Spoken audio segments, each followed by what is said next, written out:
Emmanuel Nwude Odinigwe, widely recognized as the Owelle of Abagana, was a Nigerian individual known for engaging in advanced fee fraud.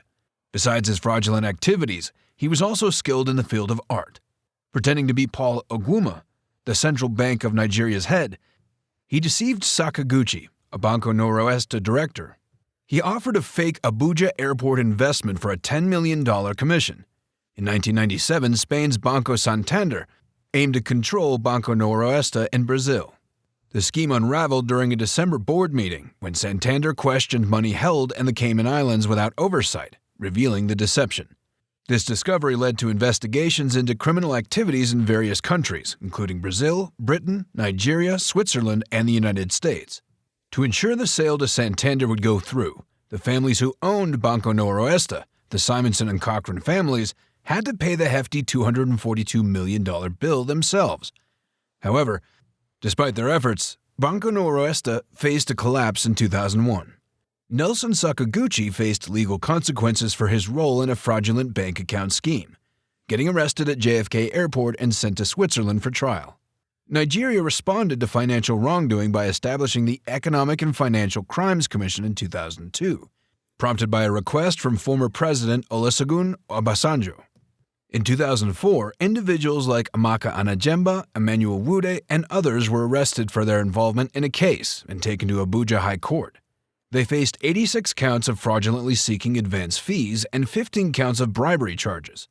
Despite the accusations, they pleaded not guilty. During this time, there were rumors of attempts to influence court staff with money.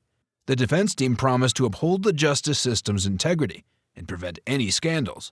4 Nigerian companies, Finbaz, Emrys, Ocean Marketing, and the African Shelter Bureau, were also charged but pleaded not guilty. However, in July 2004, Judge Lawal Gumi dismissed the case, citing lack of jurisdiction due to the crime not occurring in Abuja. He noted that the appropriate trial venue was the Lagos High Court. Following this decision, the defendants were rearrested as soon as they left the courthouse, and the case was transferred to Lagos. In 2005, Emmanuel Nwude attempted to bribe Nuhu Ribadu, who was heading the commission at the time, with $75,000 in cash.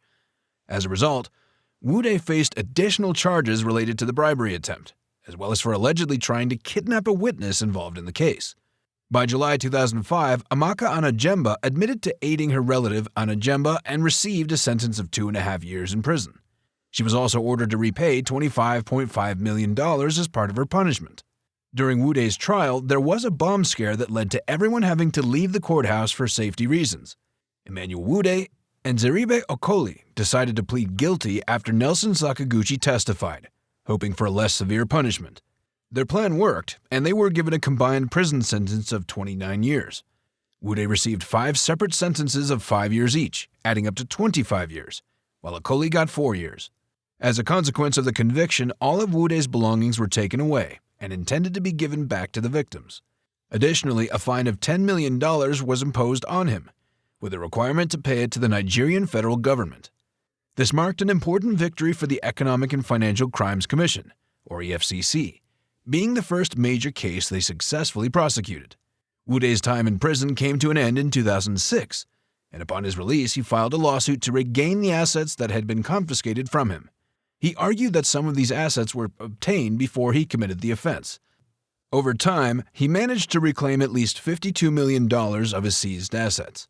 The legal process to settle this matter continued, and as of May 8, 2015, it was being considered by the Lagos Division of the Court of Appeal. On August 19, 2016, an unsettling event occurred in the Ukpo-Dunukofia area, involving an attack by over 200 individuals due to a land dispute with the Abagana community. 4 policemen were shot, and Emmanuel Okafor, a construction site security guard, tragically died. Emmanuel Nwude was accused by Anambra State Police Command of playing a significant role in the incident. Consequently, he was arrested on 27 charges, including murder, attempted murder, and involvement in terrorism. He was held in Awka Prison, Anambra State, but later released on bail on December 8, 2016. It's worth mentioning that Nwude is also known as the President General of the Ogene Town Union. On February 25, 2021, while giving his testimony before Justice Mojisola Dada of the Ikeja Special Offenses Court, Emmanuel Nwude stated that he didn't know where the $242 million that had been transferred to him into his accounts came from. This large sum was central to his previous conviction. After serving part of his 25-year prison sentence, Nwude found himself back in court, along with two lawyers named Emmanuel Nwude and Roland Kalu. All three individuals are facing a 15-count charge related to forging documents associated with a property.